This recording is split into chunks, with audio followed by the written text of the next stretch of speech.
one. Good evening, everyone, and welcome to this week's edition of Keep the Mic On. I am Simply Sherry, and you know we have been here almost every week in conversation with an amazing, dope artist, getting some knowledge, getting some more information from all that from everything. I would normally at this point tell you about my night, but since tonight is my night to host, I am going to go ahead and kick it to the one, the only Miss Cayenne. What's up, everybody? I'm Miss Cayenne. I'm a poet, and I know it. So happy to be here another Sunday for another great interview with another great artist. My segment for Keep the Mic On is Passion Projects. Why do you do what you do? We are live second Sundays. So I'm excited to be here, and I'm excited to kick it to the one, the only Girl Genius. Hey, everyone, I'm Girl Genius. I am on the first week of the month, every month, I have a segment entitled Let's Talk About the ... usually book. However, it's all things that, tangible product on the back end. Like I like to talk to people about process and how do we get here and what did it take to get from here to this, to a finished product. So that is my conversation. Again, first week of every month, and I am super excited to be here every week. It's been a ride, and it's been 2 years worth of a ride. So I believe we are now full circle. Yeah. Yes, this is our official second year anniversary show. If I'm not mistaken, indeed it is. Yeah. We have learned so much in these 2 years. So it's been 2 years, yeah.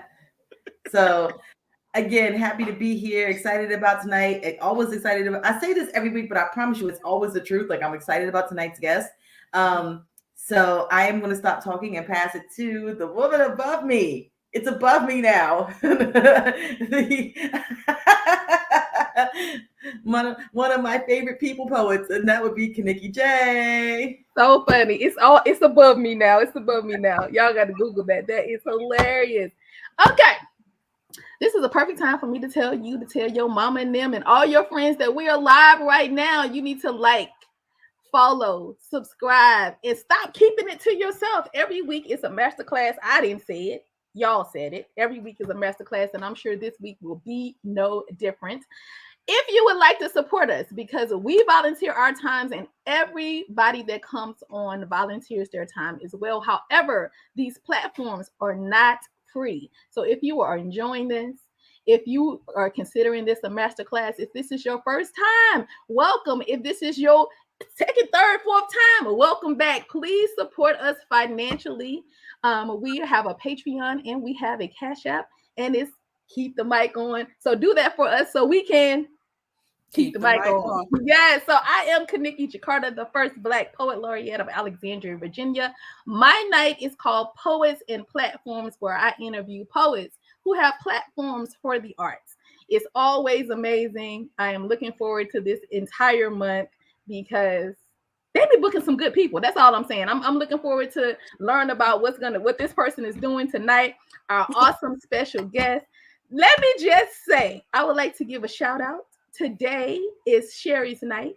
It is called From Behind the Microphone because poets are people too, right? So she gets behind this and talks to them about what's going on, right?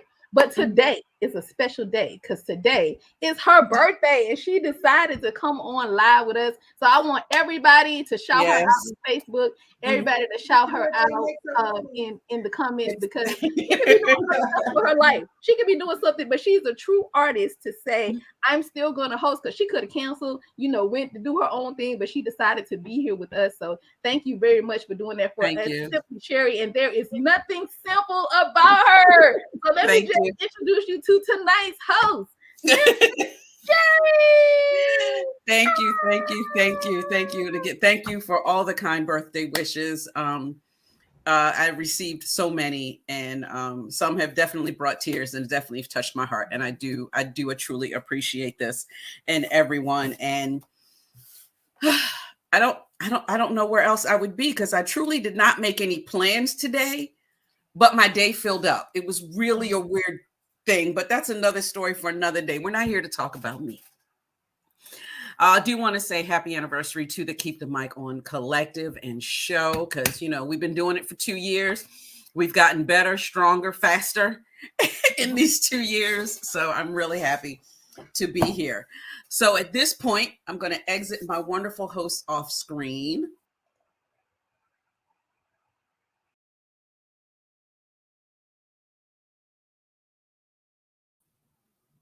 How I end up off screen.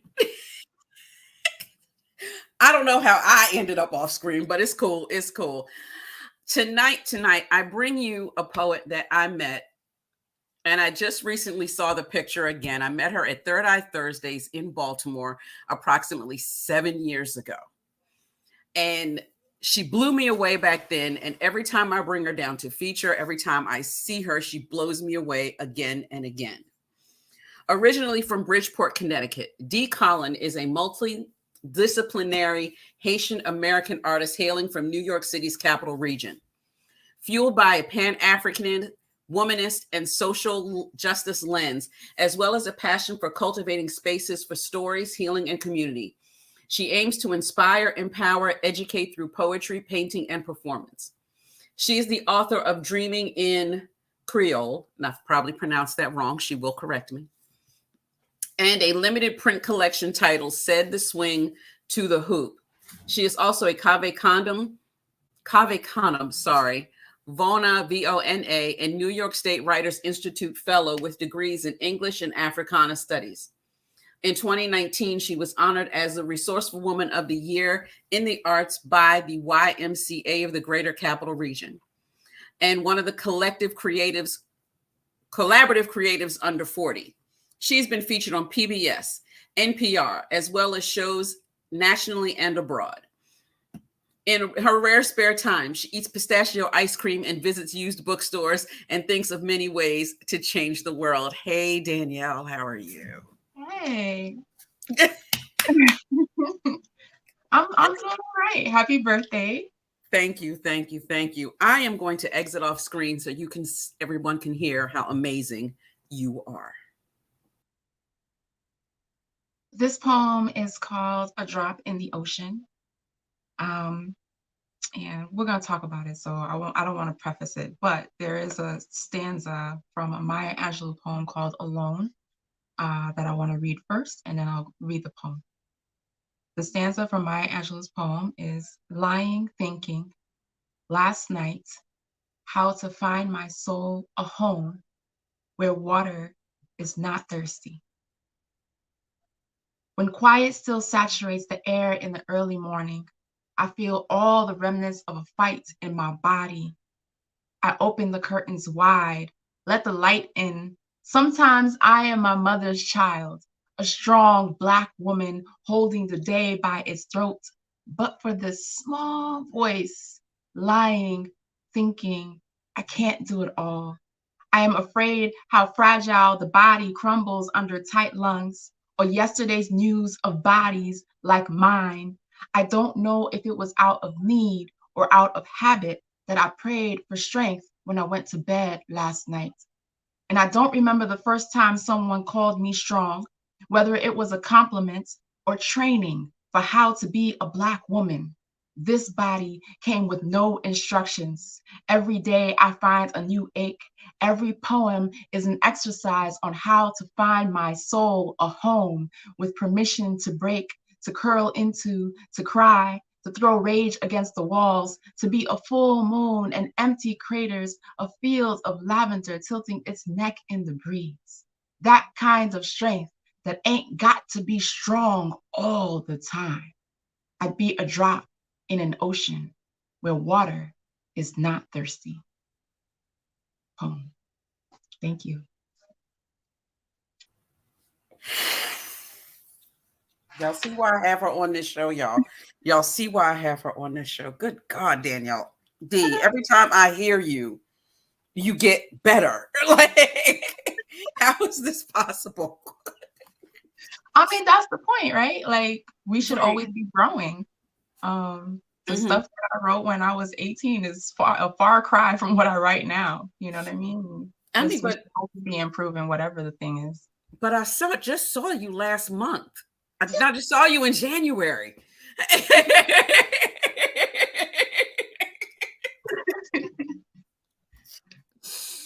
Maybe I'm on an expedited route. I don't know. If y'all are new to Keep the Mic On, y'all know that 9 times out of 10, it's definitely a conversation with the homie. You on the phone with your girl, and y'all are just have a chance to listen to the conversation. And this is definitely one of my peeps. What was your inspiration for writing that piece? I, as a Black woman, I've always felt like I needed to be strong, like all the time. And this pandemic really taught me a lot about stopping, pausing, rest, you ain't got to do everything, loving myself, making time for me, in ways that I made time for other people.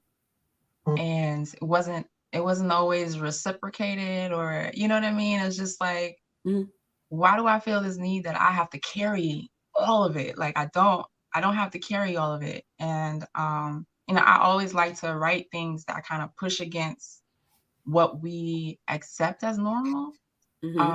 Like, I have this poem called For Every Black Woman Who's Been Called Angry, because I wanted to push against this angry Black woman stereotype. And I think this poem kind of goes in that vein. It's like, I deserve space to be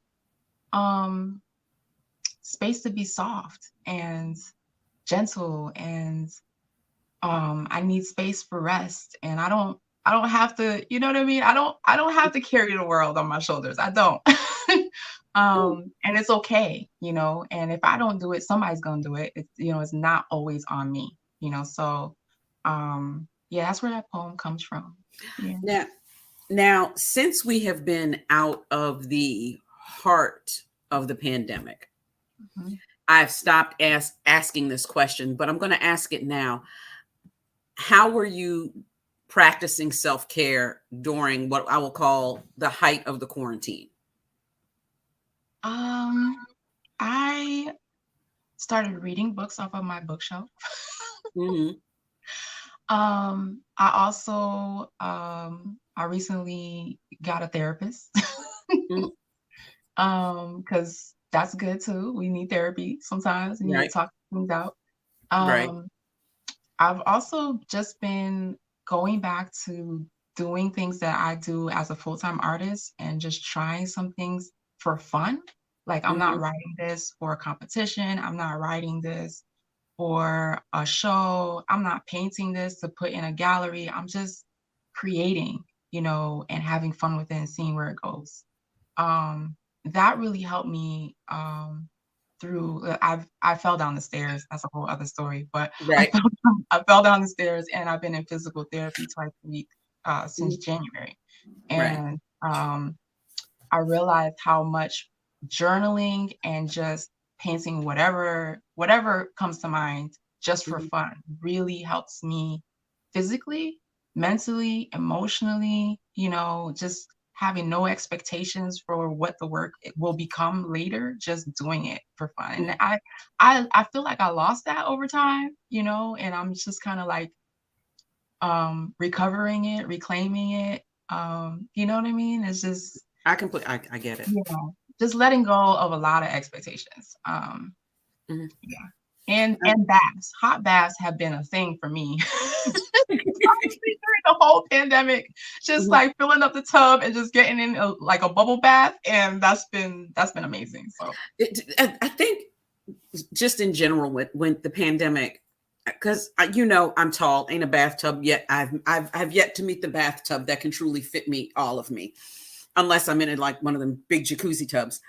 But I found it in baking. I think there's something in the piece in baking, and I think there's something about like going back, what I'm just going to say, to the simpler things, like without the internet, without the TV, just something that you can tangibly touch and feel, just actually really felt good Mhm. during that time. I'll say it that way in general. Yeah. Yeah. I also I garden and Mhm. I'm a plant mama.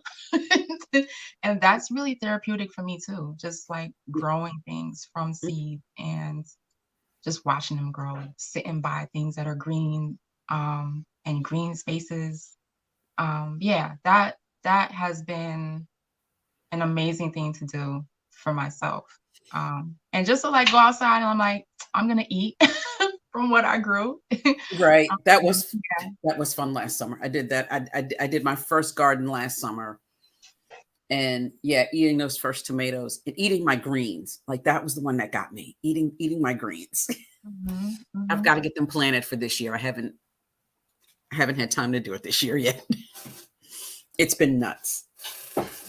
So you recently started a new artist in residency. I'm sorry, Yeah. my mouth is not working correctly, It's but I'm putting it back. we chilling right now. Where is it located, and what is the full residency for? So I got an artist residency for 6 months, Mhm. which is a blessing for any artist to have, just like 6 months to have space and time and funds Mhm. to just create. So my residency is through the Art Center of the Capital Region. It's called the Fish Market Project. Mhm. There's an Instagram page for it too. It's at Fish Market Project on Instagram.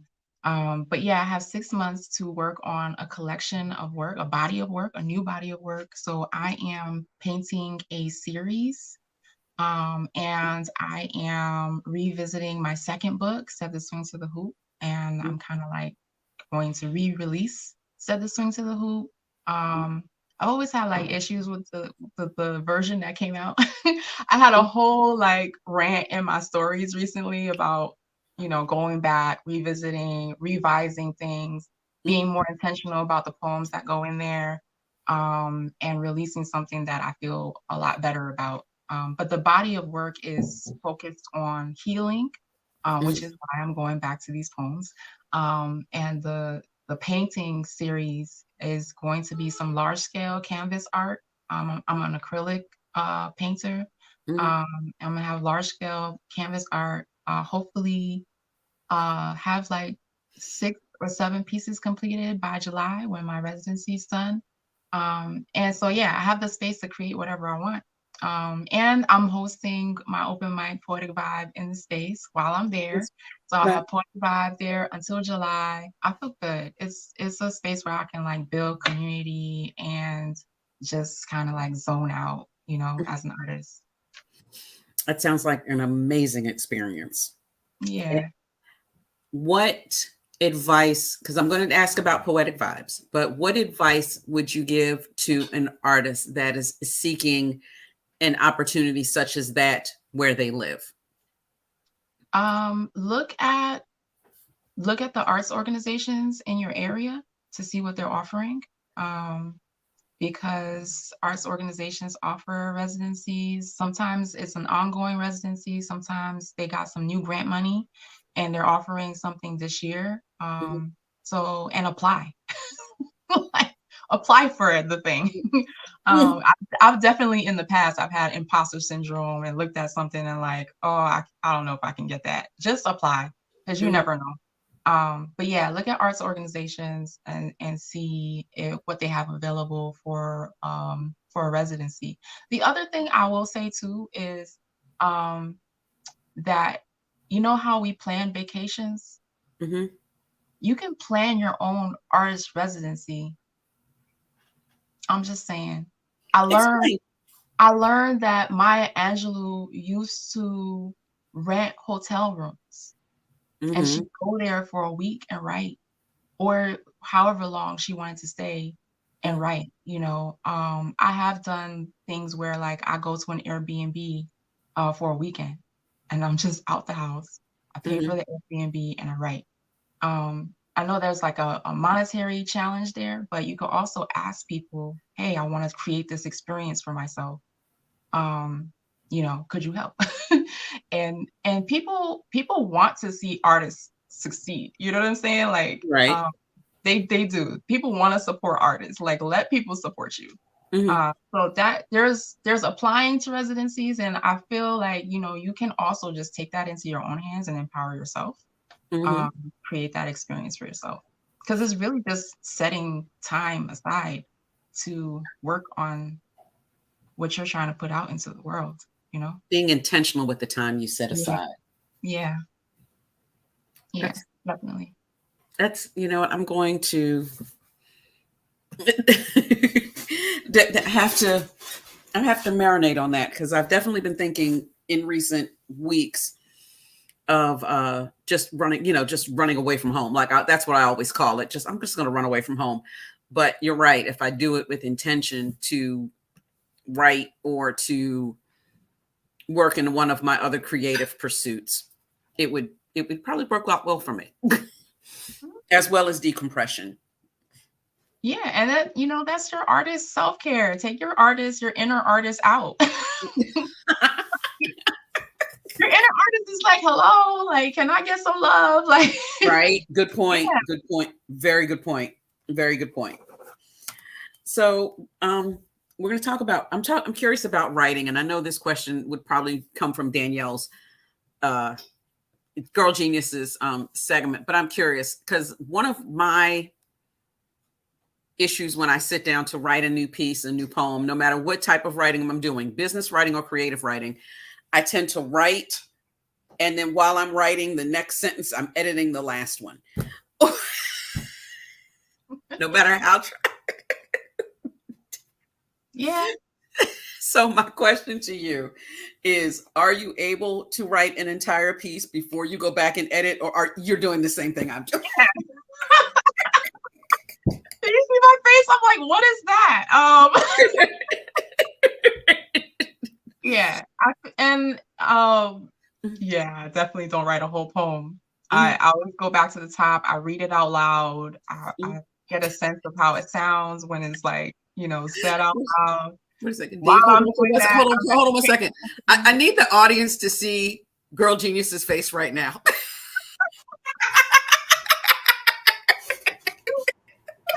Who does that?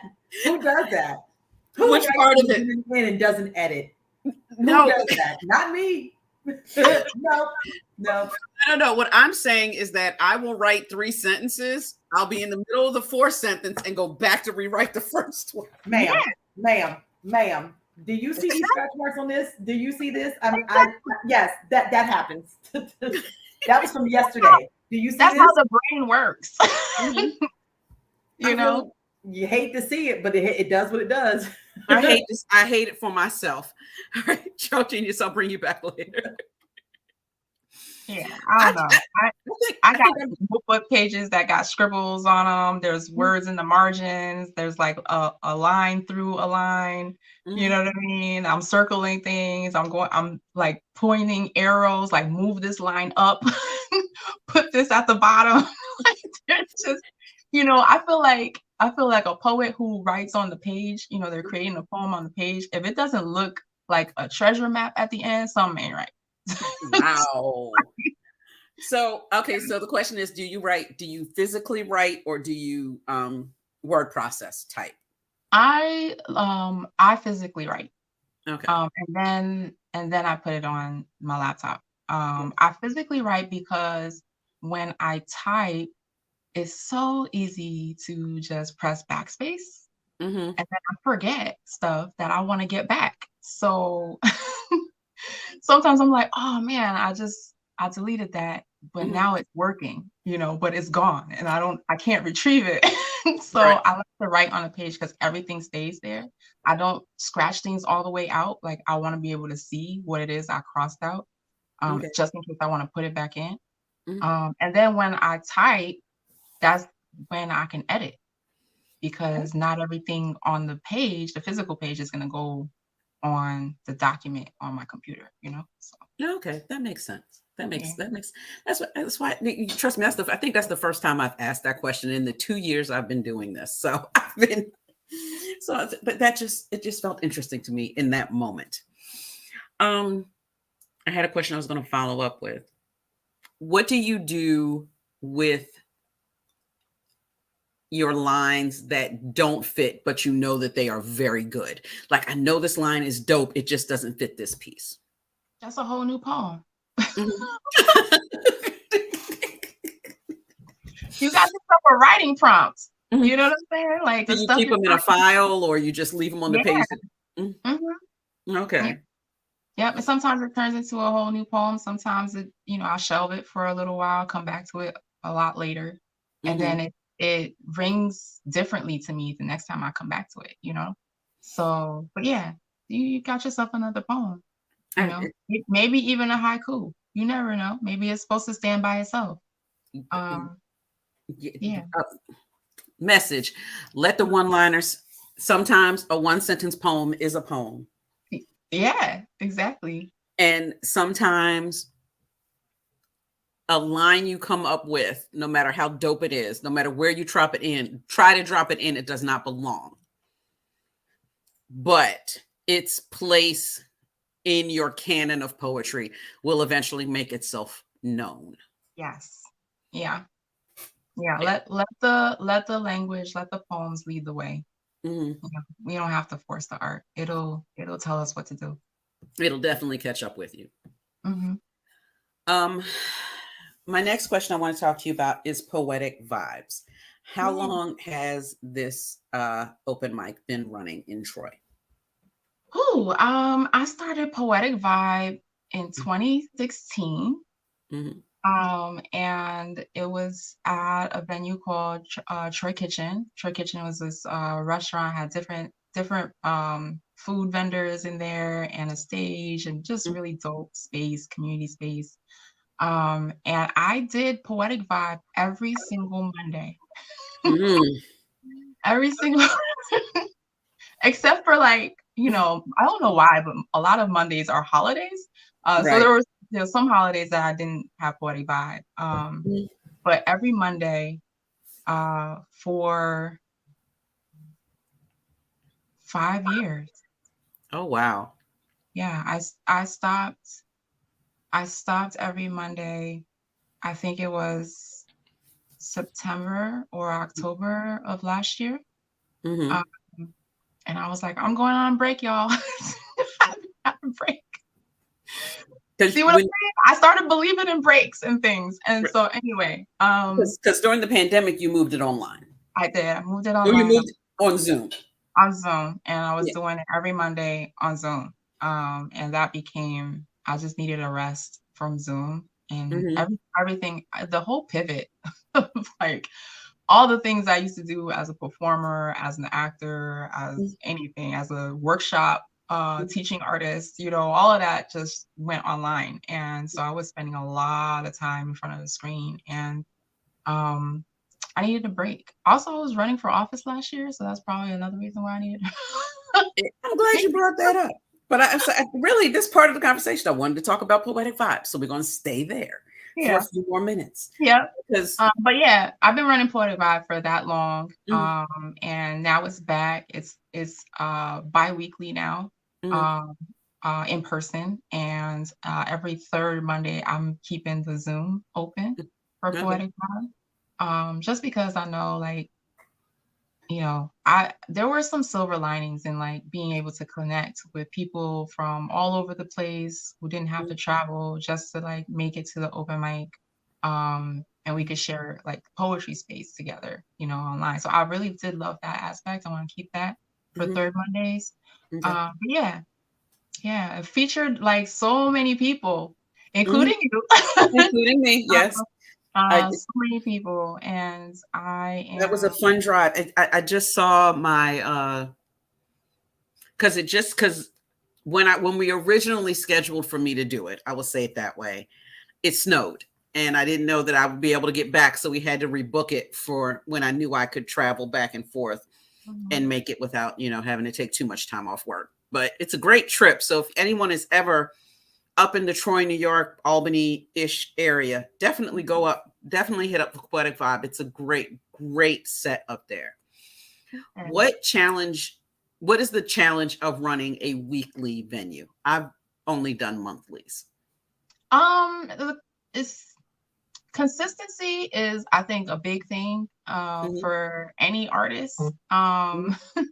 Just being consistent. And I had to make a commitment to consistency.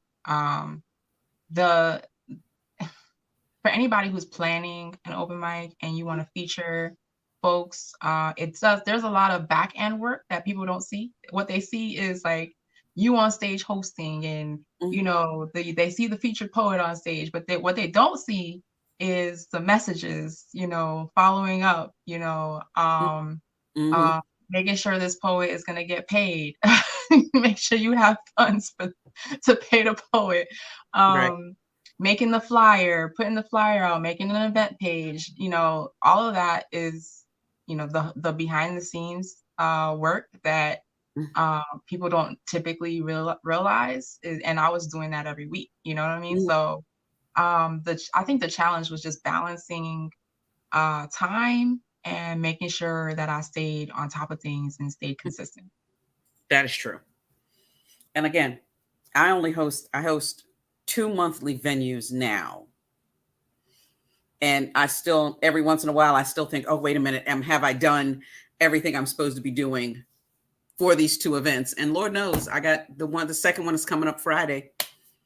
I got to put my advertisements out for it. But people will show up, so I'm okay. Okay, so you mentioned already, and I did want to bring it up, that you ran for city council last year. Oh, I did. I did. What was your impetus for doing that? Well, I'm a poet and I'm an artist, and but I'm also an artivist. You know, I really write a lot of times from a social justice lens. And you know, 2020 was a massive year for protests. I was at so many of them, and I was, you know, spitting poems. I got all the calls, show up to the protest, please, we need your words. I did all of that. I've been doing that work for a long time.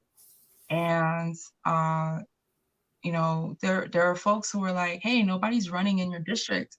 Would you be interested? And I gave it some thought, and I was like, well, I talk about a lot of things. I talk about, you know, equity, and, you know, there's so many issues that I bring up either in my poems or in conversation, in an interview. I'm always talking about change. And I was like, well, I could continue doing that, and I could write legislation. Okay. You know, I could write poems and I could write legislation. So I was like, let me put my name in the bucket, you know, for people to vote. And, you know, we could talk about change all day, but if we're not doing the work, what we have are words, you know, and inspiration, I think, can go a long way. Like, I feel like poetry, when people hear certain poems, they leave the room different, you know, like their mindset has shifted. You know what I'm saying? At the same time, though, what happens when we get us in the room at the table? You know, what happens when we break the table, when we get rid of the table? Now it's a circle. What happens when we actually, you know, write the law? You know what I mean? What happens when we have a say-so in housing, and a say-so in policing, and a say-so in how our city runs? Like, that, for me, is power beyond the word. So that's why I ran for city council. I didn't win, but I am so proud of just like going through with that whole process. And I'm proud of my team because it's a lot of work. It is a lot of work. But I am grateful for the experience, and just to even get like an inside look on how this even works. Because I just, you know, I go to the polls and I vote for people. Right. This time I voted for myself. Because that was going to be my next question. What did you learn from that experience? What was your like big takeaway from that? Because the other thing, because one constant in this show, because again, we get to know the person behind the poems, or the art in general. But the one constant is there's been a conversation about pivoting. Like how, yes, I'm an artist, but now I'm doing something else and I'm being an artist. So what did you learn during that process? People need more information. That's what I think that's the biggest lesson I learned, is that, I knocked on at least 500 doors myself, at least 500. My team knocked on hundreds more. And I can't tell you how many people said to me, I've never had a candidate knock on my door. I don't know who my city council rep is. I'm not sure where the polling place is. I can't tell you how many times I had to relay information because people didn't have the information. And I think that, for me, I just kind of learned that we need more opportunities for people to learn and to get engaged, and we have a ton of reasons. We got a ton of reasons to not be engaged. A ton of reasons. We vote and we like, where to change at, but where is it? But hello. Right. And so then people stop trying, you know what I'm saying? And I had to like really meet people where they were at. I was like, I'm not gonna promise y'all, a whole bunch of stuff, but I do know who I am. And I can offer you my genuine spirit, my genuine heart, and my intentions, right? And I think that was new for folks. They're not used to they're just not used to anybody, and I just kept saying, I'm not a politician, I'm a poet. So right. I'm gonna approach this differently, but they're not used to folks just being real and giving them real information that's useful, for them to know about just like their neighborhood. You know what I mean? Like just that part, the disconnect between people and the information they need to empower themselves is much bigger than I thought. Oh, wow. Yeah. Oh, wow. Okay, y'all, just if I had that blow my head emoji, like if this wasn't live, y'all would have just seen my head explode, because it's, you hear often people say that city council seats, school boards, those are the changes you're going to feel in your home. Yeah. Would you consider running again in the future? I would. I'd have to plan it out. but I would consider doing this again in the future. I don't know when, but yeah.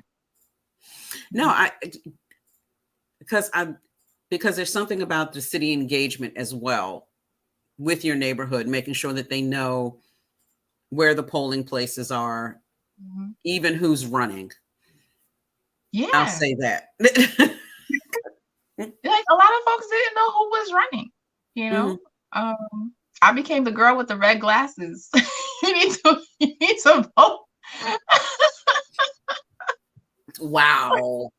I did some phone banking. I was like calling people, trying to get them to, vote for me. And I called someone who I had spoken to in person. And she said, "Oh no, you're the girl with the red glasses, right? I'm voting for you." Wow. But like for me, that's just like, okay, something happened where I was relatable. You see what I'm saying? So there was a relatable experience. And she knew, she was like, that's who I'm voting for. But a lot of like people they didn't know who everyone was who was voting. I mean, who was running. And beyond that though, like some people don't know who's currently sitting in the seat, Mm-hmm. and how they vote and how their votes impact their lives directly. Local politics is really like, if you want to see something change, Mm-hmm. like local politics is really where it's at. Mm-hmm. The area I live in, it's a whole nother story for a whole nother day, because I'm not too sure how much control our city council really has over what happens in our city compared to the federal government. I live in Washington, D.C., so that's a weird relationship that the two of us have. Mm-hmm. Okay. So in your bio, we discussed that you were a Cave Canem poet. Yeah. For those that are unfamiliar, please explain what that means. Okay, so Cave Canem is a poetry organization for Black poets, poets of the African diaspora. And first, let me tell you that every year they host a retreat for fellows. If you apply and you get in, you have three opportunities to go to this retreat in a span of 6 years. And so I went for the first time in 2019. It is hard to get into. I applied multiple times before I got in. I know folks who've applied 7 times to get in. It's a really competitive application process because so many poets are applying. But if you get in, it's like it's like landing on Black poetry planet magic. I don't know. It's just I love that description. I don't have sufficient words to describe. You're in a room with folks workshopping poems. You don't have to explain who you are. You don't have to explain anything. It's just, you can just show up as you and with your experiences, and we can all just build on poetry. Cave Canem also offers workshops and poetry events. They're based out of Brooklyn. The retreat happens in Pittsburgh, and it's an amazing experience. It's such an amazing experience. So yeah, I am a Cave Canem fellow. I have 2 more years to finish. I was supposed to go in 2020. We all know what happened. Is that not the motto for 2020? We all know what happened.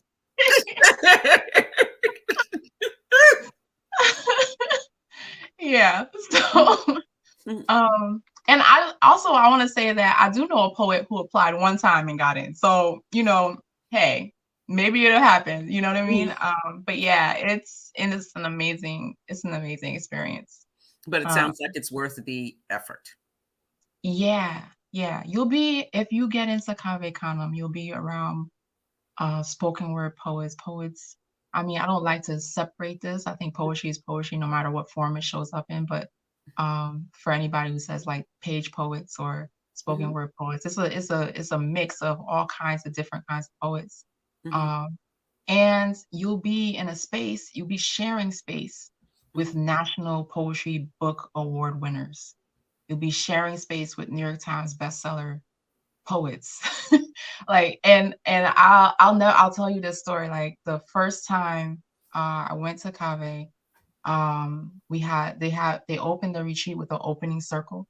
And so all the poets who are attending the retreat that year were sitting in the circle with the faculty. And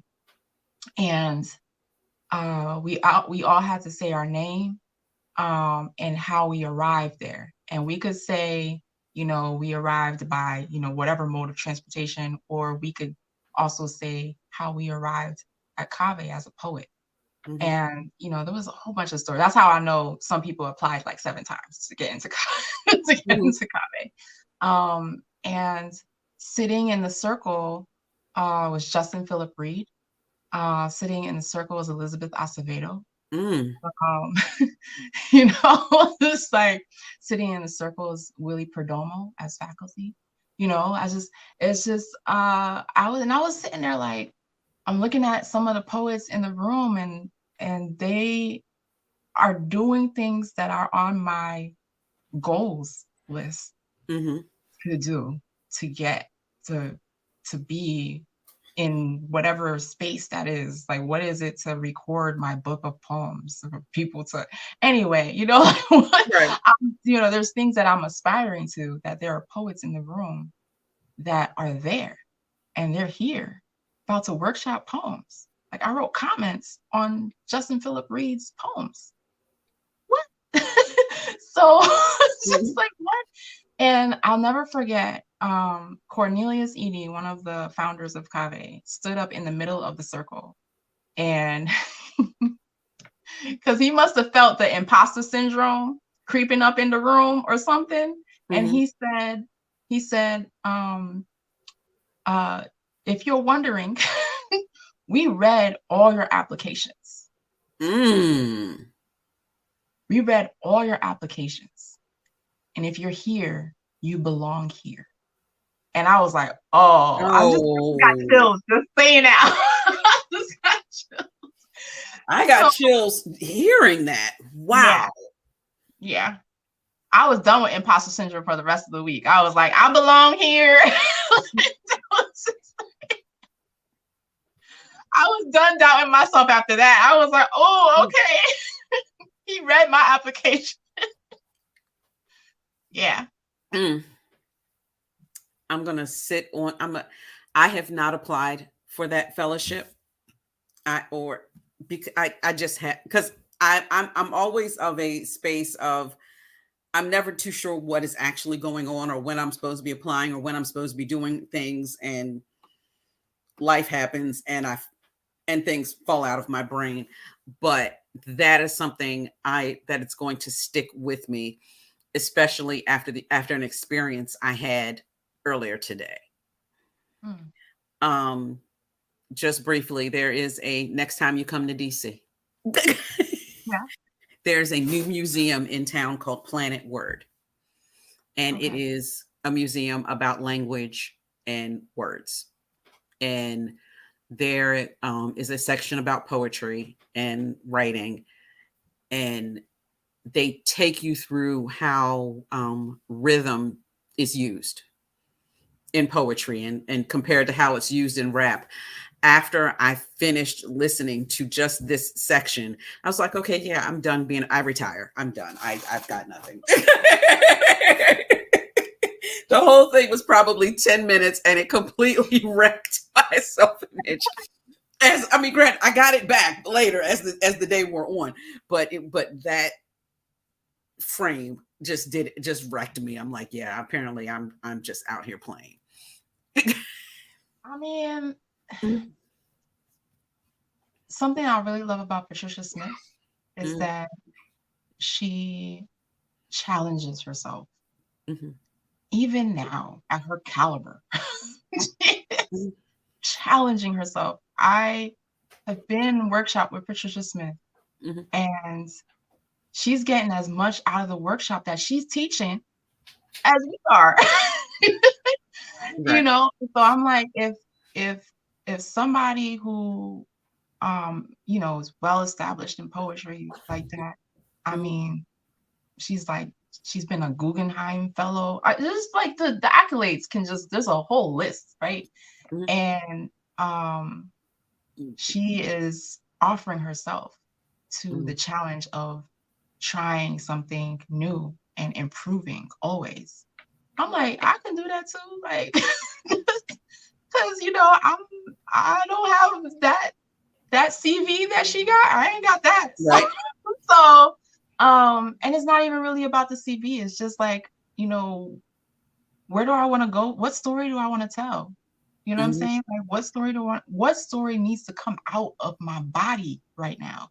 What am I holding in that I need to let go on the page? Oh. And if I center myself in that, I will always have a story to tell. I will always have a story to tell. What story needs to? Okay. Okay, because yeah, you just became my next prompt. Okay. I'm writing it down right now. What story needs to come out my body? Mm-hmm. That might be the poem. Okay, so at this point, yeah. So everyone, there's the prompt. What story needs to come out of my body right now? Ow. Yeah, tag me. I want to hear Yeah, the poem. tag D Colin. What is your Instagram tags, and so that people can find you? Because that's a tag. That is a My Instagram is at dcolinpoet. DCOLIN poet.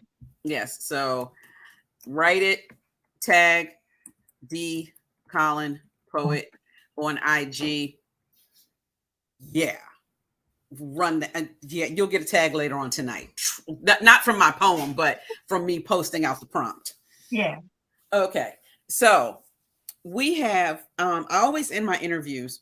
I'm not ready to end my interview because there's something from Poetic Vibe I wanted to ask you about, and then I'm going to go into my 10 questions. It started as 9, now it's 10, thanks to Dr. Dupas. Question is, at the end of Poetic Vibe, or you take a line from everybody's poem and organize it into another poem. What inspired you to do that? I was at an open mic, and I saw somebody do that. To be honest, quite honest, and I thought that was so dope, and it's the only time I ever seen that happen.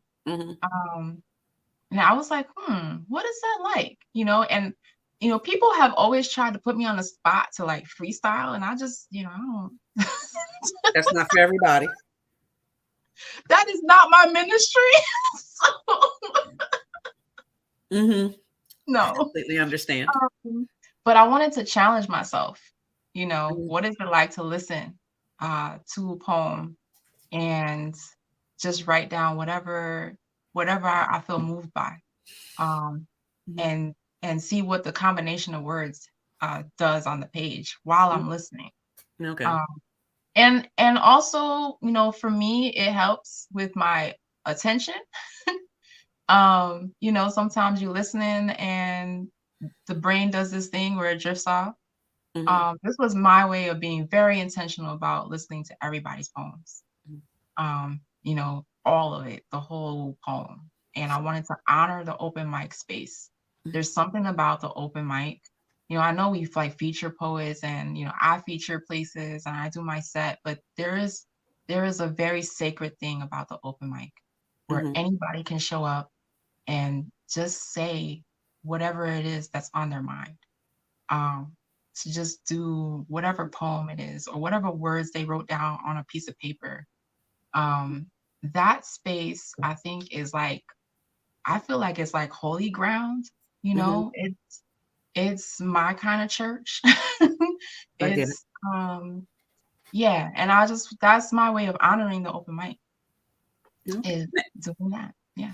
Do you rearrange the sentences, or do you just bring them down as you hear them? Yep, as I hear them. All right. So I never know how it's gonna sound when I read it. Because I'm not reading it back from the top. That's the only time.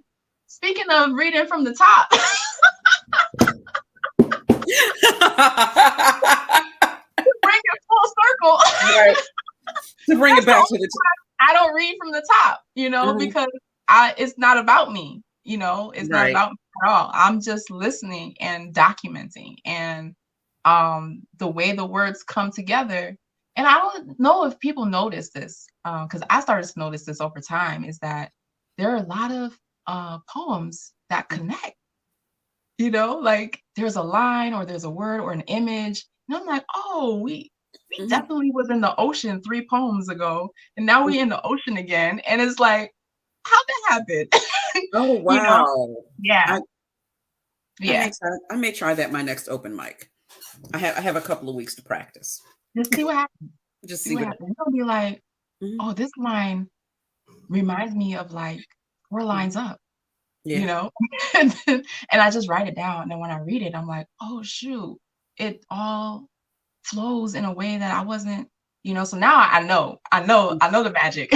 I know it's gonna be like something dope because we're all connected. I think it's kind of like a tangible physical item that represents the connection we have as humans. You know, it's like a physical representation of humanity. And I don't know, it's brilliant. So shout out to the host. I really wish I remember her name. It was a long time ago that I saw this person do this, but shout out to her wherever she is. Okay.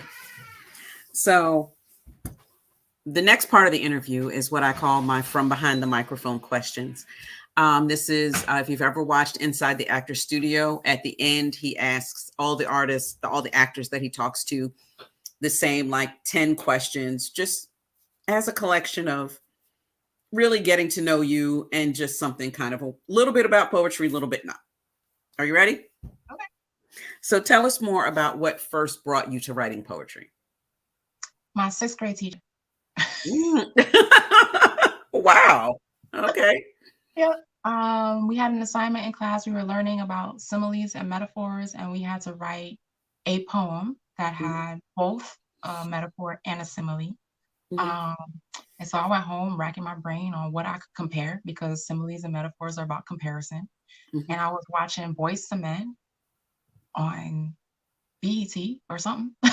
It looks like a Boyz II Men music video, and they are standing. I don't remember what song this is actually, but they were standing on like sand somewhere, white sand. I remember. I think I know what song you're talking about. Water Run Dry, maybe? Yeah, wait till the water runs dry. Yeah, something like that. And I was like, oh, sand dunes, the moon, craters. I did a whole poem. Comparing the craters on the moon and sand dunes and how I was feeling. And I got an A++ on my poem, and it got tacked up on the bulletin board. Oh, wow. And I've been writing poems ever since then. Oh, wow. That's it. Yeah. Now, especially because you are a host, this question, tell us your first experience performing your poetry. How did you feel about it? When was it roughly? I think the first time I performed a poem was in my father's church. And because my father is a pastor, and I'm a pastor's kid. Yeah,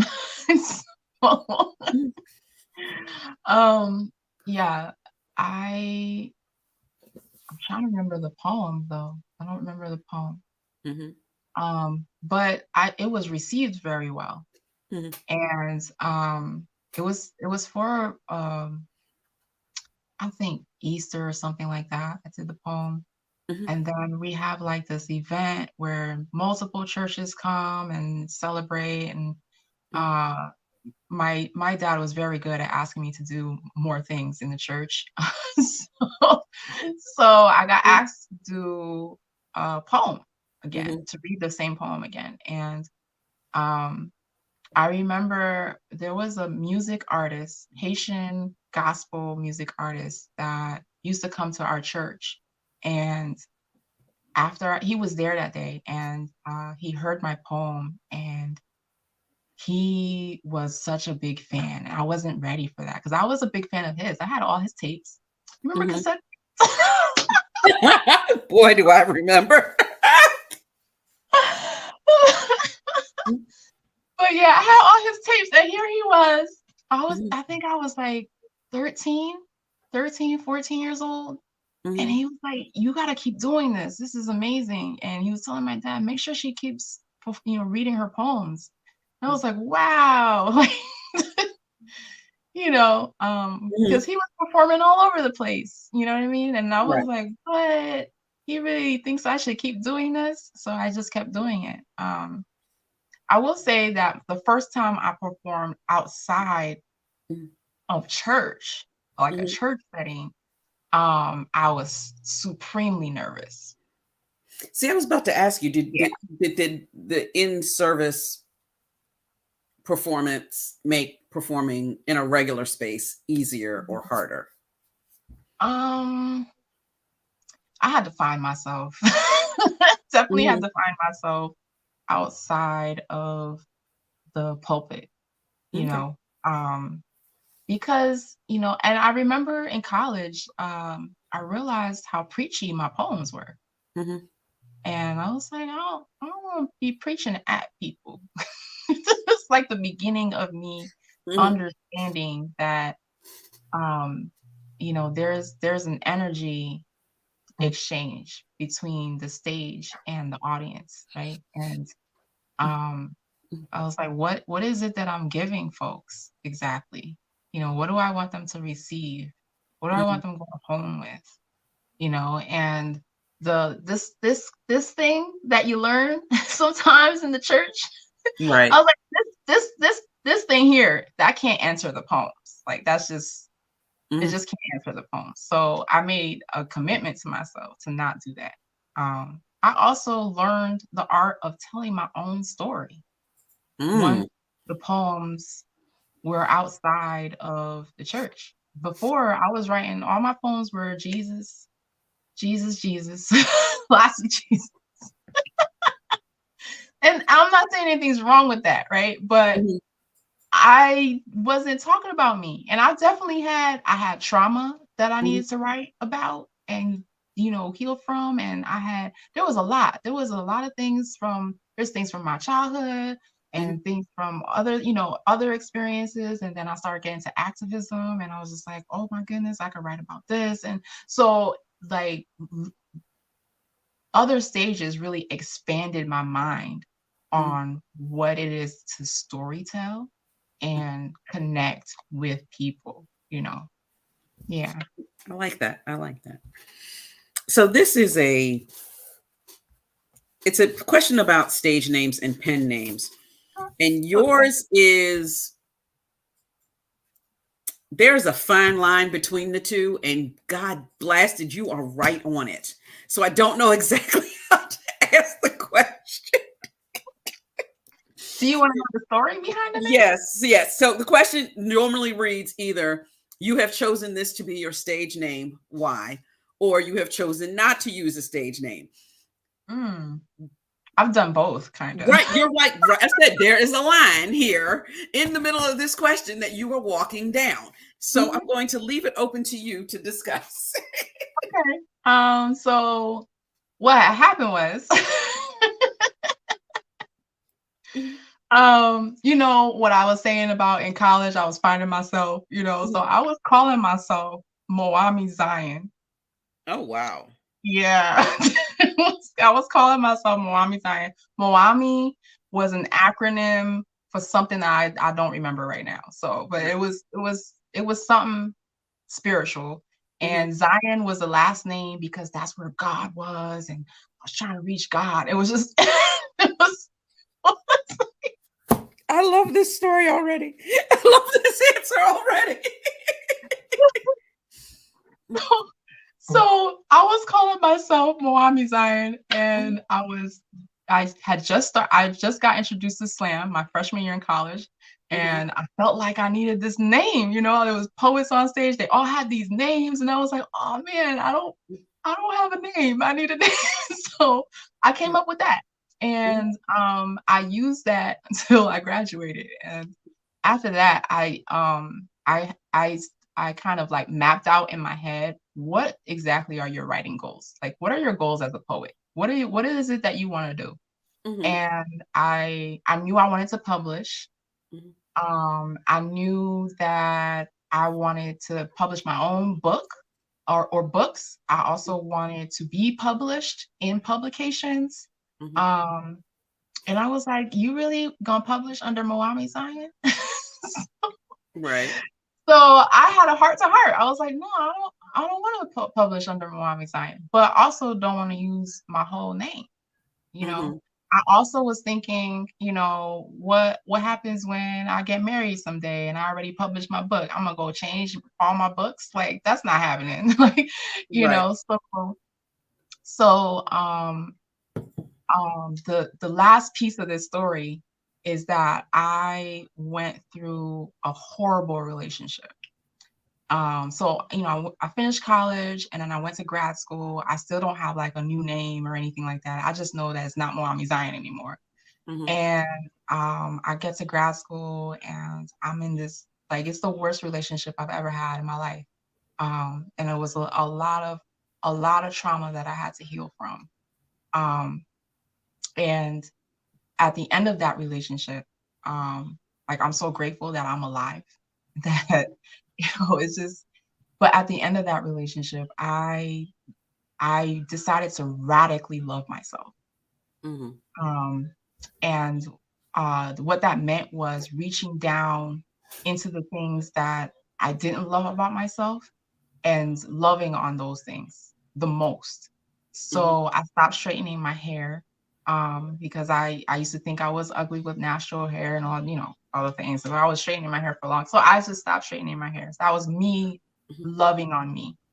And this was before all the YouTube tutorials.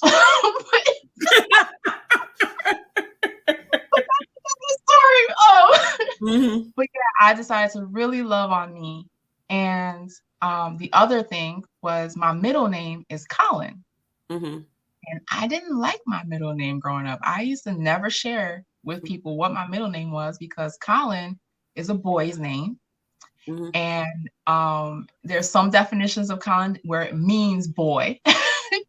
And it's my father's first name. So I'm basically Junior. And I felt like, you know, I had the name because I was supposed to be a boy and I turned out not to be a boy. And people were expecting a son, you know, and you got a daughter instead. So I struggled with my middle name for most of my life. And part of me radically loving me was highlighting the middle name. So that's why Danielle, it's my first name, is abbreviated to D, and Colin gets to shine. So, you know, and no matter what my last name is going to be, I'll always be D. Colin. Exactly. I love that. The next question comes directly from Rebecca Dupas, Dr. Rebecca Dupas. We love her. We stand. She came in and asked somebody this, and I have completely swiped the question from her. I have to hold on to it. What is the name or the subject matter of the poem you haven't written yet? Wow. Right? Asked that, and I was like, yeah, I'm gonna have to keep that one.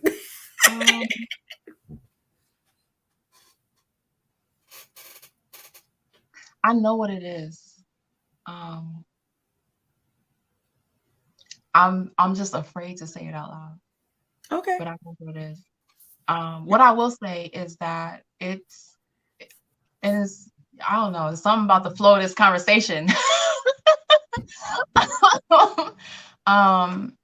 It has to do with that relationship I was talking about. And something I'm still healing from because of that relationship. And I have not written about that. But yeah, that would be it.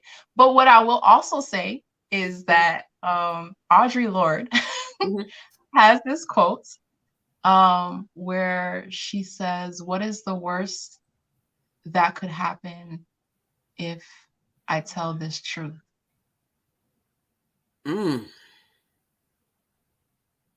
So I just thought about that, and I'm gonna let that marinate. But all right, y'all, that was a great interview. Don't worry, I'm gonna keep going. Because watch y'all segue to the next question. Who is your favorite writer? This can be a songwriter, poet, author, anyone you consider a writer. Toni Morrison. I'll take it. Yeah, I mean, I have a lot. I don't know. Those questions are so hard to answer. I But love Toni Morrison. but I like that first thought of it all that you just gave us Yeah. in being Toni Morrison. Yeah. Who, by the way, Mhm. Toni Morrison is actually not her birth name. That is right. That is not her name. Yeah. Since we talked about names, but anyway, go ahead. No worries. You can have a 1-hour conversation with anyone in history, living or dead, anybody. Wow. Who would you choose and why? Sojourner Truth. Ooh. Yeah. Because I've been doing reenactments of Sojourner Truth for years. Mm-hmm. I think I was doing Sojourner Truth reenactments for 5 years up until the pandemic. And I've read a lot. I've studied her life a lot. But wow. I'm just like thinking of like what the conversation would be like after having pretended to be her, to actually talk to her, and have a real conversation, because Sojourner was just doing some things like, I was like, oh my goodness, like this, like for real, we just, yeah. Wow, a fly on the wall for that conversation that night. Your perfect concert, 3 acts, living or dead, concert venue is set up for you. You got the best seats in the house. Who's there? Prince, Mm-hmm. The Roots, Mm-hmm. and Beyonce. It's a damn good show. It's a damn good show. Now, for you, I'm pretty sure the next 2 questions kind of go together, so I'm going to give them at the same time. Feel free to answer them however you wish. Question 8 is tell us something about yourself that most people would not know. And question 8 is and the next question is, do you have another creative outlet? And if not, is there something you want to learn? And you've already tapped into this question, both of those questions twice. So talk about the acting. But I have more. I can share more. Go ahead. Go right ahead. Something people might not know about me. Mm-hmm. I don't know. Maybe some people do know this, but I was excruciatingly shy when I was a kid. Oh, wow. Yeah, I cried at my 9th birthday party when my mom asked me to play the piano for my uncles and my cousins. Oh, wow. And yeah, I'm an extroverted introvert, actually. So I'll be around people, but sometimes gotta be in my corner. The artist curse. And this is for anybody listening, parent, artist, or whatever. This had to be in 2019, before the pandemic. I was at a slam and I had coached this team. And the young lady got on stage and did her poem. At the end of it, she brought her mother over to meet me, and she's going, she's so shy. I would never have believed that my daughter would get up on stage and do that. Middle schooler. When I tell you, you got to pick me up off the floor that day too. Yeah, we are all this way. It's a secret. It's the artist's secret. Mm-hmm. Do you have another creative outlet? And if not, is there something you want to learn? Yes. So I recently, I write poems and I paint, but outside of those things, I sing a little bit. Oh, I should say that. I sing. I should just say that. I'm trying to affirm myself. I get it. Also, I recently, like during the pandemic, I got a piano. And I want to get back into playing the piano. So that's an outlet that I want to return to. I played piano for 8 years. And then I stopped because of trauma. But hey, we healing, we reclaim things, and we reclaiming all the things. Trauma and will mess more people up. Yeah. Okay. So that's my answers. Yeah, no. So this will be my last question. And after which we will exit me off stage again so that you perform one more time. Everyone, if you'll see her Venmo and Cash App at the bottom of the screen, if you would like to support our artists in all of their awesome work. Afterwards, the rest of the team will come back and they will have some questions. If you are watching on YouTube or Facebook and you have a question for D. Colin, feel free to drop it in the chat. So this question I've definitely taken from inside the actor's studio. If heaven exists, what would you want to hear God say when you enter the pearly gates? You did good. You did good. And with that, everyone, I'm going to leave the screen to D. Colin.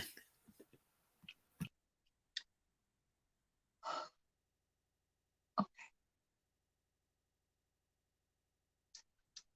This poem is called The Girl Dream. The girl dream. And the girl calls into a room 3 boys and a girl, the only girl. And my grandpa asked what they wanted to be. And the girl, bright-eyed, chest out, back straight, clear voice said, lawyer. The girl made a riverbed and dirt road, fried plantain and peat leaves, coal fire and cast iron pot said, lawyer. Not 2 weeks later, my grandpa pulled the girl out of school, sent her to learn how to sew and cook. The girl's supposed to be a boy's dream, not dream like one, not supposed to be lawyer or big or bold or speak loud or speak.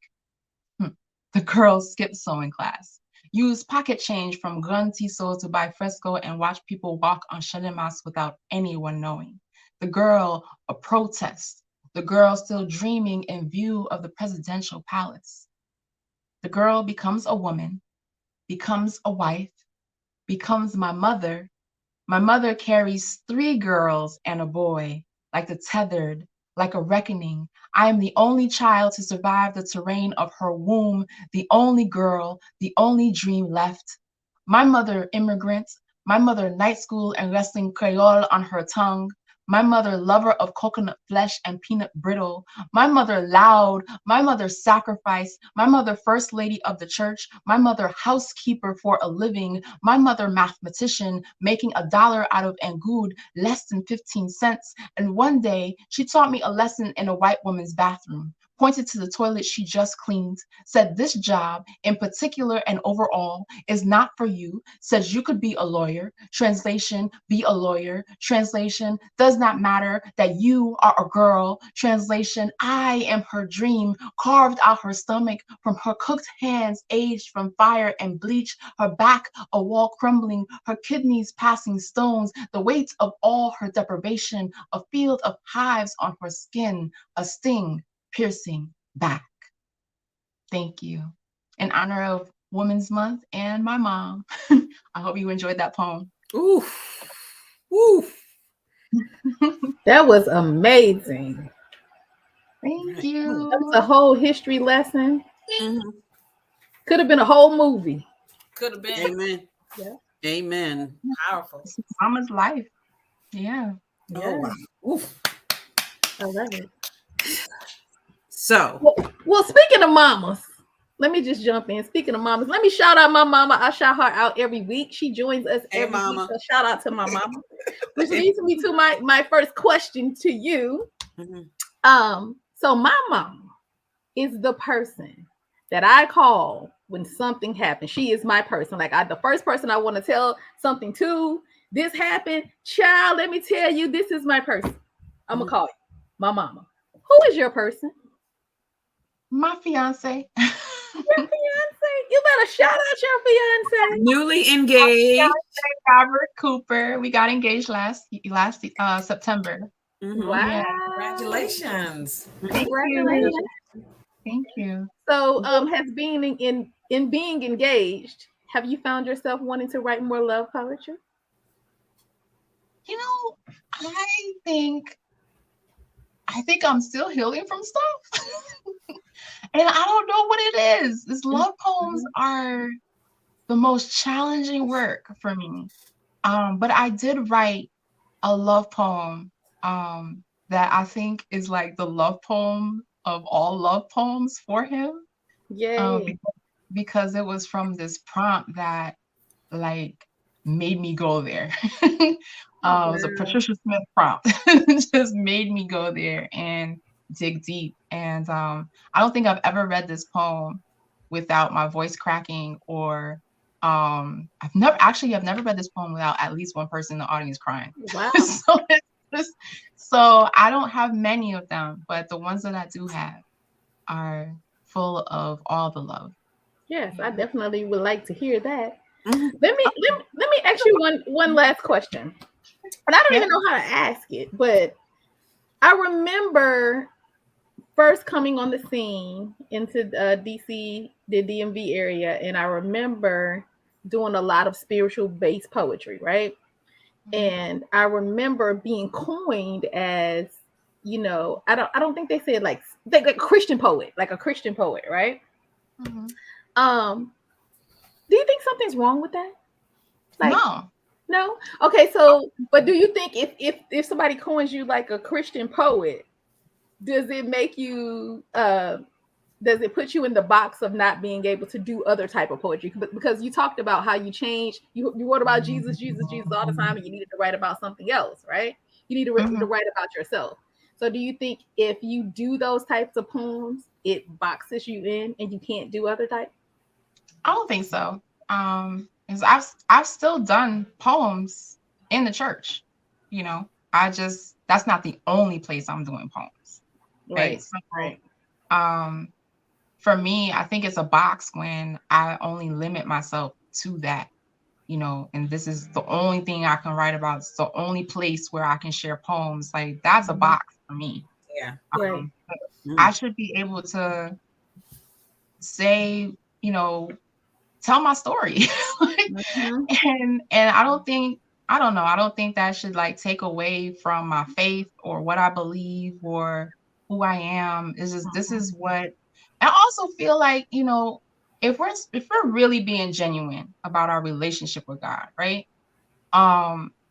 We go through this life with these experiences, and then to have like the idea, if anybody has the idea that we can't talk about them, but I don't know, there's like a conflict there for me where I can talk to God about these experiences, but I can't share them with other people. That doesn't make sense. It doesn't make sense. Yeah. Right. Yeah. I just felt like somebody needed to understand. I understood where you were coming from, but I just wanted to elaborate more on that because you know them Christians be tripping. That's what I'm trying to say. They be tripping. Them Christians I feel you. Yes. It's this thing. Yes. I don't have a word for it, but it's that pointing, that finger thing that's like waving the finger. I don't want that energy on my work. That's right. That's right. Well, this not my interview. I've even took up the whole thing because I've been talking. I want to say D Colin is a dope name though. You got a dope name. I love it though. Yeah. I love it. D Colin, I feel like we like long lost sisters. There was so many different things I can relate to. I was like, move over, Sherry. That's my sister. That's my that's your friend now. That's my friend. That's my friend. I really enjoy learning, like I said, learning more about you. I was sitting here listening, I was like, man, I can relate to that. You know, my grandmother primarily raised me for the most part, and she was a pastor. So I was like, I could like to be in a KP. And I remember, you know, my earlier poems when I was intentional about sharing my poetry, because I wrote early, like as a young kid, but I wasn't sharing it. But began sharing it. It was a lot of, I guess what people say, Christian poems or whatever. But I was thinking to myself, it's a part of who I am. The relationship. The relationship doesn't go anywhere just because I experience different things. And so I can relate to that. My name is Cayenne. That's my middle name. And so I was like, that's my girl. I know her. And I think you've kind of answered this. You have a lot of wonderful accomplishments and like you said, being able to be in the spaces where people that, you know, we may revere in the industry of literature And you've done great things already yourself and doing great things. What are you most proud of at this point in your life? What are you most proud of? Wow. I think as a poet, I'm most proud of taking the leap. Yeah, I'm a full-time artist, and I think that's one of the scariest things I've done. But I'm proud that I did it, and I haven't looked back. Like every time somebody tries to like slip a little application in my my email, I'm just like, no. They're like, hey, this guy, benefits 401k, all this. I'm like, hello, we're gonna amplify the artist, and I'm just gonna advocate for artists getting paid and artists having this space to like, do these things, and we're not giving into this scarcity mindset for the artists or the starving artist mindset. Like we have no space for that energy. And I quit my full-time job in 2017, and I'm still here. Wow. So I've done a lot in that time, but taking the leap, I think, really propelled me in a way that, or at least picked up the momentum in a way that I don't think I would have had I just stayed working full time. Yeah.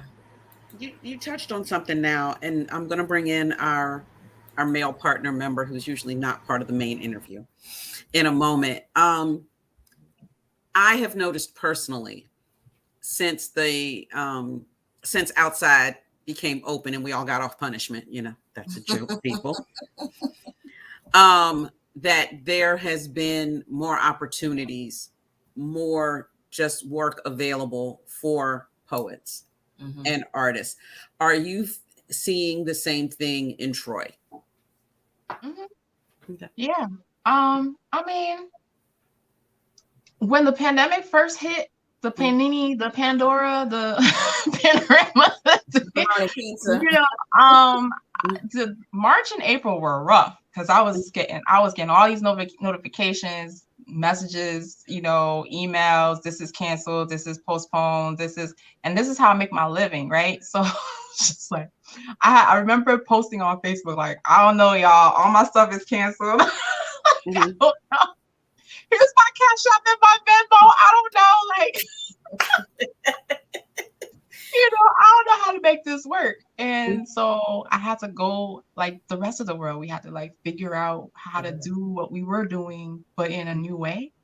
Right. And the pandemic was 2020 was a very intense year for a lot of people. And what I know for sure is that art brings hope. Yep. Without that, we just walking around in a hopeless place.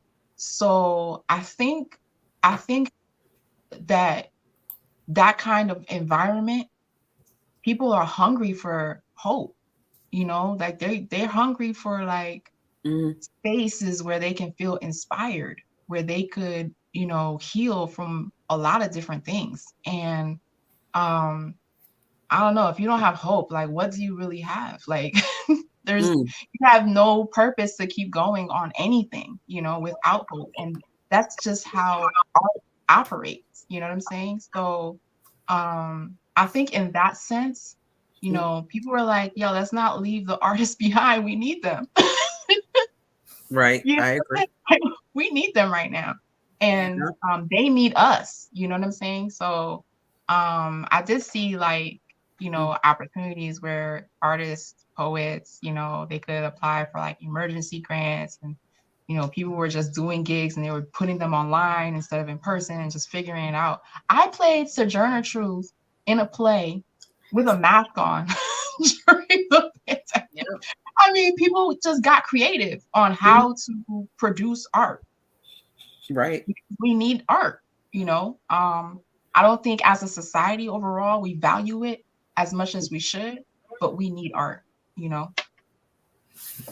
I think the start of the pandemic, what I noticed, and one thing that I said personally was, like, once everybody had to go in the house, it was the artist that they were looking for. I mean, I think the poets were the first ones to figure out how to use Instagram to do to do open mics and stuff. Yeah. I'm not saying that everybody else, but we were doing, like bringing two people on to host an open mic. And then there are so many of them that I'm so glad that are still sticking around since the pandemic has ended. But people are always looking for something to watch, something to do, something to listen to. And we were out there in them streets. I am going to let Danielle, did you have any questions? Or you? Okay, so I'm going to go ahead and kick it to Analysis. I was about to say, let Analysis ask the questions. I got you. Okay. Hey, my sister. Hey. It's so good to see you. I have to let all of the listeners know that, Connecticut poetry represents and rocks. And wait, hold 1 second. Analysis. Got it. I don't know why you got it. Mic check. Okay, there we go. Colin and I like to jokingly say we kind of grew up poetically together, despite the obvious age difference and despite the fact that Colin's been writing poems for much more of a percentage of her life than I have mine. But it was just a dynamic atmosphere in Connecticut in the late 2000s and early 2010s that really got me into poetry.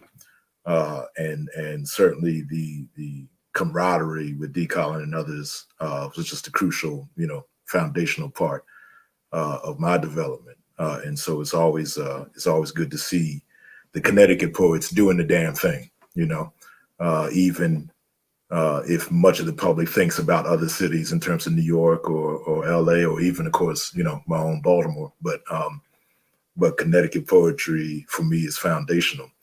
And there's a couple things that I thought you might want to unpack, or I'd love to hear you unpack more for listeners that you and I often talk about. But one, going back to dreaming in Kreyol, I do hope that folk get a chance to really dive into it, because it was such a well-woven, I don't know if I want to use the term story arc, or a comprehensive processing out of being Haitian in America, being Haitian American, or really still being of Haiti, but looking back on it and putting your soul, if you will, back in that. And I just love to hear you comment more in terms of your intentionality about how you put that book together, in terms of the poems that you chose and the ordering of the poems and all of that. And then secondly, I would love for you to talk about 365, speaking of intentionality, and what that means. Anybody who has seen this week's promo from me about this night has seen me call you among other things, an inspirational artist. And one of the reasons why I say that is in terms of your discipline, in terms of pushing your art. You talked a lot about it, but it would be fun for folk to hear the whole concept of 365 and what that means. So if you want to attack any of those. Okay. So dreaming in Kreyol, you know what? I'm going to start with the 365 because I think it'll go into the other question. So 365 is this process I started 7 years ago now, where I do at least one thing every day towards my passion and purpose in life. What happened was I posted on Facebook. I said, what would happen if every single one of us did one productive thing every single day towards our passion and purpose in life? Like, how different would the world be if we did that? Just one, like not a whole long to-do list, just one thing every day. And then like that just kept like replaying in my mind. Like, why aren't you doing that?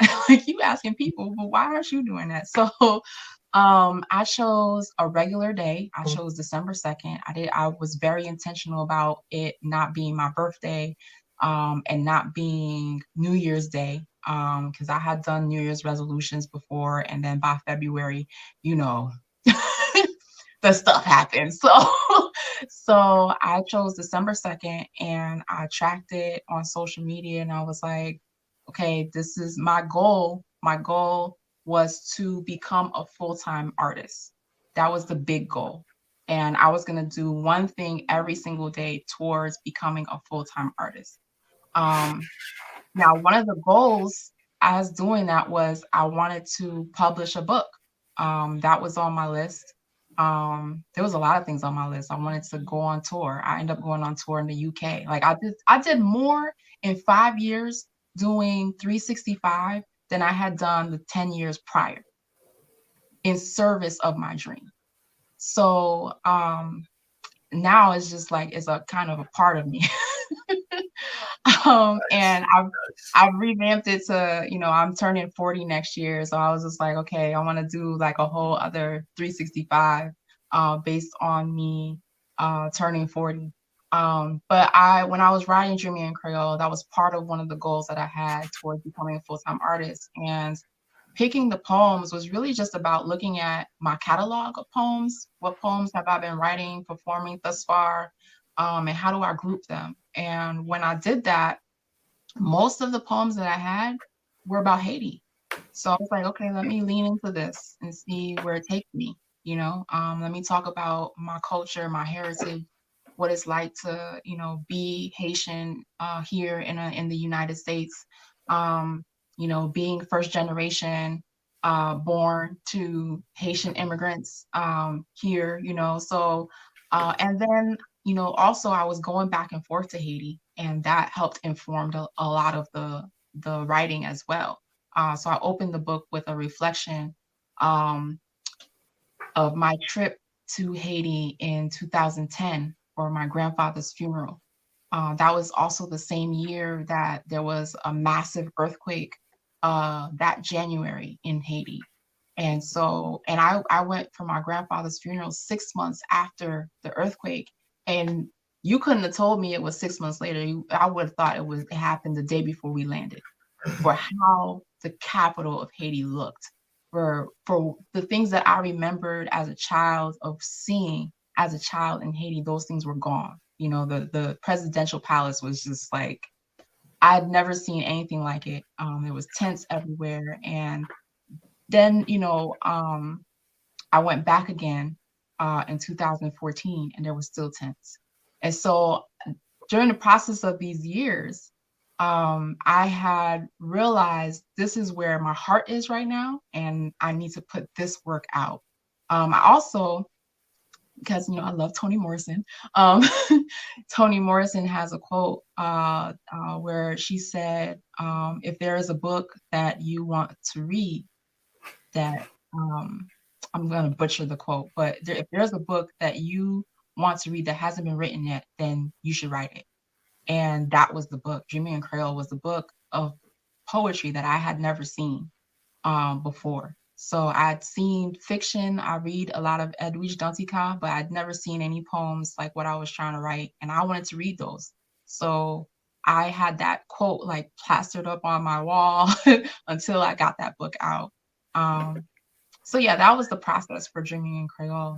And the title actually came from, I was in Haiti, and I had a whole dream where there was no English. And I realized every time I'm in Haiti, I don't dream in English at all. I'm only dreaming in Kreyol. And so that's where the title came from. Was like, okay, we're gonna let this go. So I just let the poems lead the way for Dreaming in Kreyol. And the resonance in terms of, especially as you move about with other members of the Haitian diaspora and what have you. Of course, our own Connecticut, New York crew, I saw the way you all just synergized off each other, you and Qualo and Bob and folk like that. But as you moved about the country or the world, especially as you bop down to Puerto Rico and other places that are closer, to the point, do you sense that there's that resonance in terms of what that project meant to you? Yeah. I mean, some places the energy is magnetic because there's like a population of Haitians, or I featured in Fort Myers, Florida, in December. And I mean, the whole room, you know, if you say Sakpa said, the whole room said Mabule, you know, so like they all knew what was up, you know what I mean? But also, I think that those poems, in a lot of ways, especially like poems like We Are Beyond It, when I dispel a lot of things that people have said about Haiti.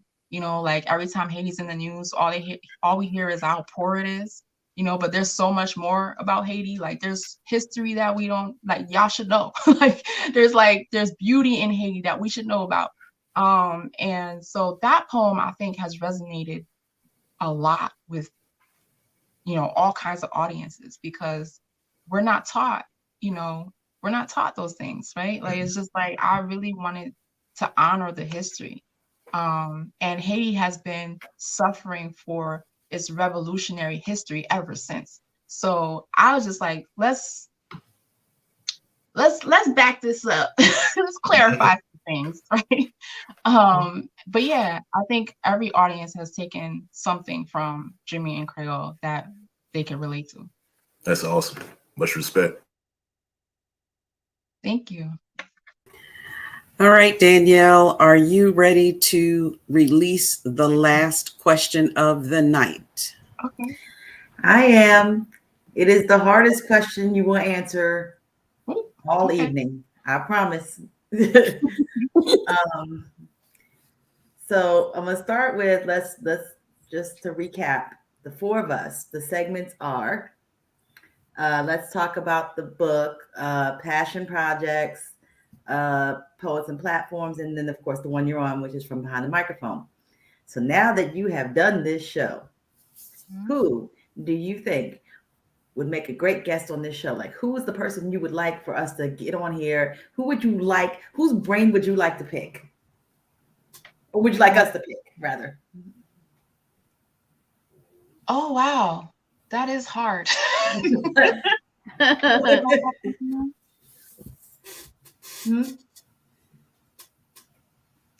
Huh.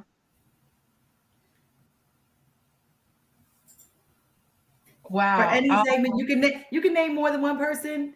Sometimes we get people that can just name people off the top of their head. Like, I haven't seen. Now, mind you, we've been here for 2 years. We keep a running list. We haven't even got through the list yet. Oh, okay.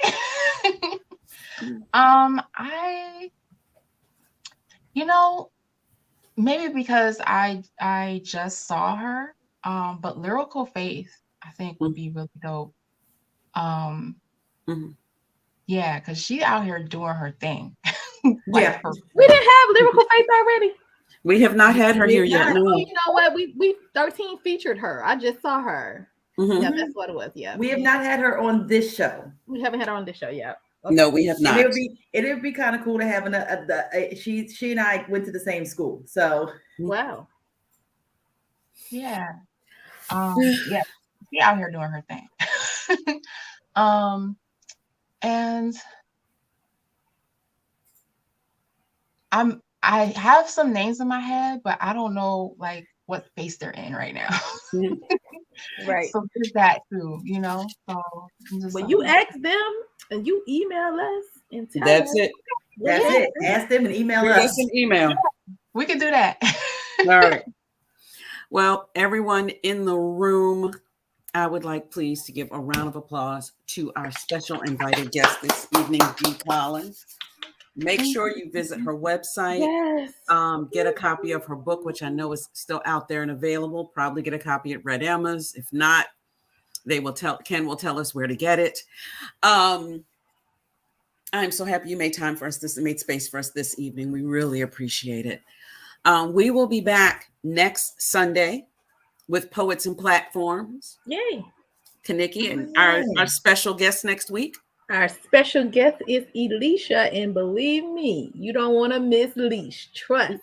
Trust. No, this was actually it's funny. Leash, if no one knows, like there have been at least 3 people who've come on this show who said you need to have her on this show. Yes. And they're absolutely right. So we cannot wait. So we will be back next Sunday. My segment will not air again until May because in April it's Easter. It's Easter. My week is Easter. So we will be back. So get Dreaming in Kreyol directly from Dee. So reach out to her on her website, which is posted across the top of here. Above my head. Yeah. Again, it's above me, Kaniki. It's above me now. It's above me now. Everyone, we will be back next week. Please stay safe, wash your hands, and stay healthy. And we will see you all back here next week. Good night. Night.